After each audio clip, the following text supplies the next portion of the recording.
Good evening students. बच्चों, अब हम एक न्यू टॉपिक पढ़ेंगे। ये बोर्ड्स में तो रेयर है चांसेस आने का, बट प्री बोर्ड्स वगैरह में मिल सकता है। 3 मार्क्स का टॉपिक है। अगर पहली बार में समझ आया तभी समझ आएगा, अदरवाइज इस कंसेप्ट को समझना टफ हो जाएगा। उससे पहले भाई, कल तक हमने एक लॉ पढ़ लिया है, दैट इज स्नेल्स लॉ। वो स्नेल्स लॉ क्या था? Sine I upon sine R equals to N2 upon N1। बच्चों, आज का टॉपिक पढ़ने के लिए आपको ये लॉ भी याद होना चाहिए, रिलेटिव रिफ्रैक्टिव इंडेक्स भी याद होना चाहिए। जब लाइट रेयर से डेंसर में जाती है, रेयर टू डेंसर,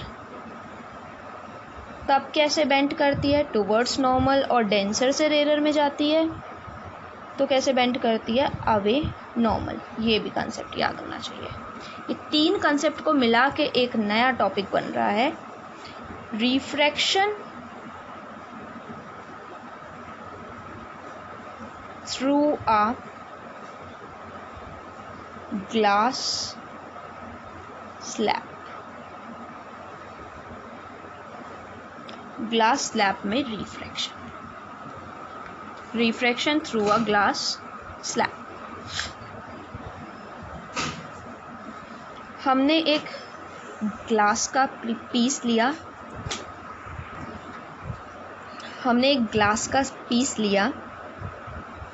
इसका नाम दे दिया KLMN। इस ग्लास के ऊपर एयर, इस ग्लास के नीचे एयर।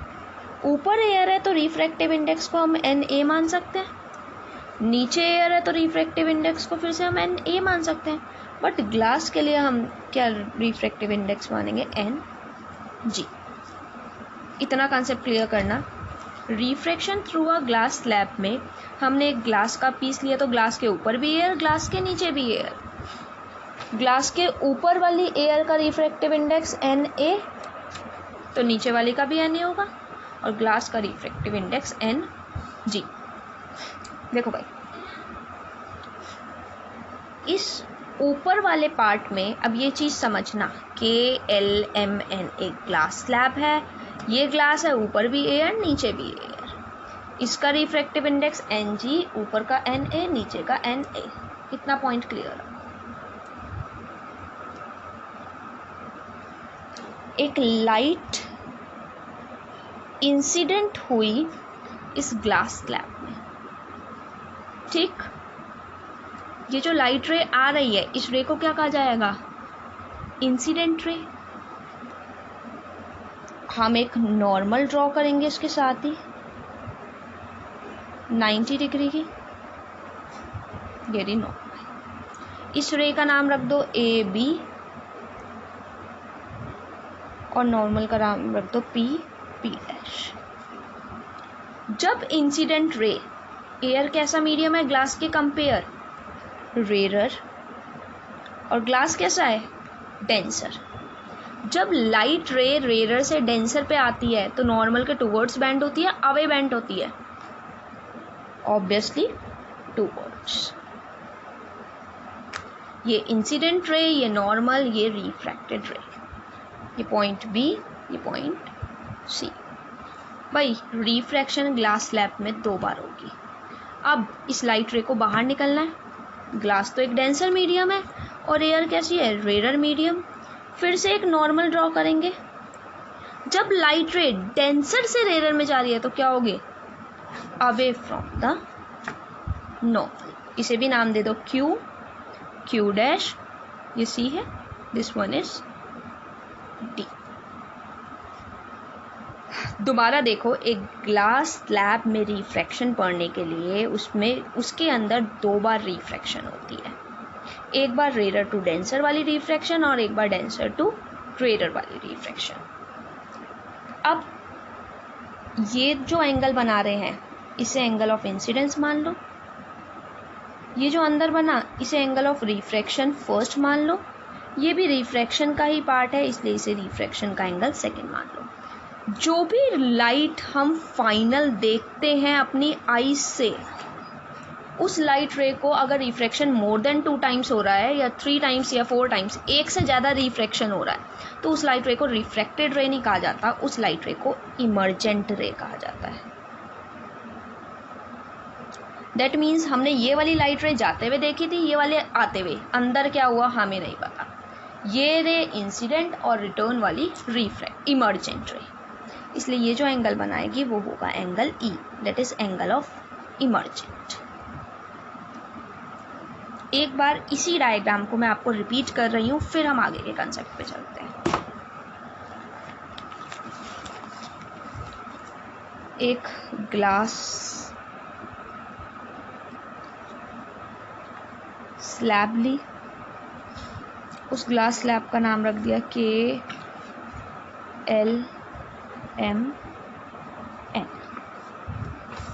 इस ग्लास स्लैब के ऊपर एयर, ये ग्लास, फिर से एयर, ऊपर का रिफ्रैक्टिव इंडेक्स Na, बीच का रिफ्रैक्टिव इंडेक्स Ng, फिर से Na। सबसे पहले हमने एक रे को पास कराया, उस रे का नाम रख देते हैं AB। ये इंसिडेंट रे है, नॉर्मल ड्रॉ करेंगे हम, नॉर्मल का नाम रख दो PP डैश। जब भी लाइट रे इंसिडेंट होगी हम प्रोसेस देखेंगे रिफ्रैक्टेड रे कैसी आ रही है। एयर एक रेयर मीडियम है, ग्लास एक डेंसर। लाइट रे जब रेयर से डेंसर में जाती है टूवर्ड्स नॉर्थ, बेंड हो गई। फिर से ये एक इंसिडेंट रे मान लो, अब कहाँ से जा रही है, डेंसर टू रेयर, एक नॉर्मल ड्रॉ करो। डेंसर से रेयर में आ रही है तो अवे फ्रॉम द नॉर्मल। ये इंसिडेंट रे, ये रिफ्रैक्टेड नहीं, एक्चुअल में जो हम फाइनल अपनी आईज से रे देखते हैं उसे हम इमर्जेंट रे कहते हैं। तो ये इंसिडेंट रे, ये इमर्जेंट रे। ये angle of incidence, angle of refraction first, angle of refraction second, and this one is emergent. हमारा मेन मोटिव इसमें क्या है, हमें इंसिडेंट रे और इमर्जेंट रे को आपस में पैरेलल दिखाना है। दैट मीन्स जब ये रे इंसिडेंट रे आगे अगर हम दिखाते तो ये इंसिडेंट रे और इमर्जेंट रे दोनों आपस में पैरेलल आ रही होती, ये शो करना है। उसके लिए सीधा सीधा फंडा, हम एंगल आई और एंगल ई को इक्वल शो कर दें। बेटा इंसिडेंट और इमर्जेंट के बीच में जो ये गैप बन जाता है, जब हम उसे आगे प्लॉट करें और इसे भी देखें तो ये पैरेलल के बीच में जितना भी गैप है, इस गैप को x से रिप्रेजेंट करा जाता है और ये गैप को कहा जाता है लेटरल डिस्प्लेसमेंट। एक बार डायग्राम आराम से देख लो, फिर हम आगे का काम करेंगे। चलो बच्चों, अब इस डायग्राम के अकॉर्डिंग हम कंसेप्ट को स्टार्ट करते हैं। इसका रिफ्रैक्टिव इंडेक्स Na, इसका Ng और इसका Na। अगर याद हो हमने स्नेल्स लॉ पढ़ा था। स्नेल्स लॉ क्या कहता है, sine I upon sine R equals to N2 upon N1। ये स्नेल्स लॉ कल ही पढ़ा था, sine I upon sine R equals to N2 upon N1। ये एंगल हमने I मान लिया था, ये एंगल हमने R1 मान लिया था, ये एंगल हमने R2 और ये एंगल हमने E मान लिया था। वही पहले ऊपर वाले पार्ट में स्नेल्स लॉ लगाएंगे। साइन I की जगह I ही है, अपॉन साइन R की जगह क्या है ऊपर वाले पार्ट में, R1। N2 upon N1, N2 क्या है हमारा, N2 है ये, और N1 क्या है ये, N1 और N2। N2 अपॉन N1 मतलब N2 की जगह हम क्या रखेंगे, Ng, और N1 की जगह क्या रखेंगे, Na। ये आ गया पहला पार्ट। दूसरा भी similar, sine I upon sine R। अब ये नीचे वाले पार्ट में हम स्नेल्स लॉ लगा देंगे। साइन, यहाँ पे I तो नहीं है, क्या है, R2 अपॉन साइन E। नीचे वाले पार्ट में स्नेल्स लॉ अलग, ऊपर वाले पार्ट में स्नेल्स लॉ अलग। दैट मीन्स हमें करना क्या है, एक बार ऊपर वाले पार्ट में स्नेल्स लॉ लगाना है, एक बार नीचे वाले पार्ट में। साइन I की जगह ये और r की जगह ये। अब की बार n1 क्या बन गया, n1 ये बन गया, n2 ये बन गया, क्योंकि पहले ये आ रहा है, जो भी पहले आ रहा है वो पहला, n1 दूसरा n2। हम लगाते क्या है n2 अपॉन n1, मतलब na अपॉन ng। अगर इन दोनों इक्वेशंस को देखें तो थोड़ा सा चेंज आ रहा है, एक सेकेंड, इसका रेसिप्रोकल कर दें तो दोनों इक्वल इक्वेशंस बनेंगी।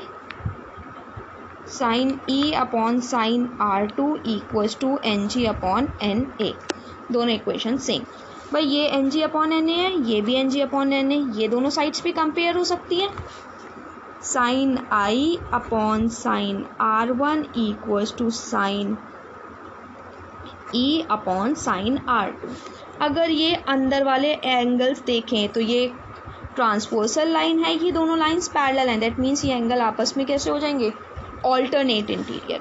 ऑल्टरनेट इंटीरियर तो r1 और r2 दोनों सेम हो जाएंगे, दैट मीन्स ये दोनों आपस में सेम हो गए, तो एक दूसरे से कैंसिल।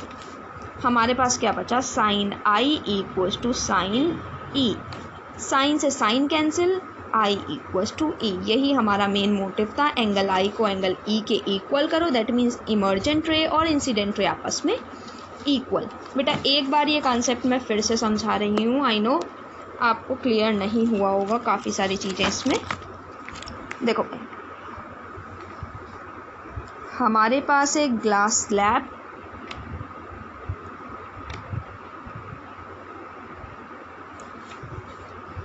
KLMN, एक लाइट रे आई, नॉर्मल ड्रॉ हुआ, आगे बेंट हुई, फिर से नॉर्मल ड्रॉ हुआ, आगे बेंट हुई। ऊपर वाले का refractive index Na, Ng, Na। Incident ray R1, R2 और ये इमर्जेंट। स्नेल्स लॉ पता है हमें, sine i upon sine r equals to n2 upon n1, ये होता है स्नेल्स लॉ। पहले वाले पोर्शन में अगर हम स्नेल्स लॉ लगाएंगे ऊपर वाले पोर्शन में, मतलब इतने पोर्शन में, तो n1 का काम तो ये करेगा, n2 का काम ये करेगा, i का काम ये करेगा और r का काम ये करेगा। फॉर्मूले में वैल्यूज पुट कर दो, sign i upon sine r1, n2 की जगह ng और n1 की जगह na। पहले में लगाया तो फॉर्मूला ये बन गया। अब ये वाला पार्ट भूल जाओ, स्नेल्स लॉ यहाँ पे लगाओ, इन दोनों में लगा जब स्नेल्स लॉ, तो ये तो n1 हो जाएगा फर्स्ट रिफ्रैक्टिव इंडेक्स, और ये सेकेंड, मतलब ये n1 ये n2, i की जगह ये, r की जगह ये, i r n1 n2 values इसमें पुट कर दो इसी फॉर्मूले में, i की जगह ये, r की जगह ये, n2 की जगह ये, n1 की जगह ये। बच्चों अगर हम फर्स्ट और सेकंड इक्वेशन को कंपेयर करना चाहें तो ये ng अपॉन na है, ये na अपॉन ng, इसका रेसिप्रोकल करते हैं। Sine e upon sine r2 equals to ng upon na। First और सेकंड इक्वेशन ऑलमोस्ट सेम आ गई, राइट साइड सेम आ गई, तो लेफ्ट साइड को हम इक्वल रख सकते हैं, that means sine i upon sine r2 equal हो सकता है sine e upon sine r। Angle R1 और R2 दोनों एक दूसरे के ऑल्टरनेट हैं, दैट मीन्स इक्वल होंगे, तो ये भी साइन R1 ही हो सकता है, दोनों आपस में कैंसिल। हमारे पास क्या बचा, sine i equals to sine e, sine से साइन कैंसिल, दैट मीन्स हमारे को क्या मिला, angle i equals to angle e। ये हमारा फाइनल रिजल्ट था। बेटा ये पूरी डेरिवेशन कम से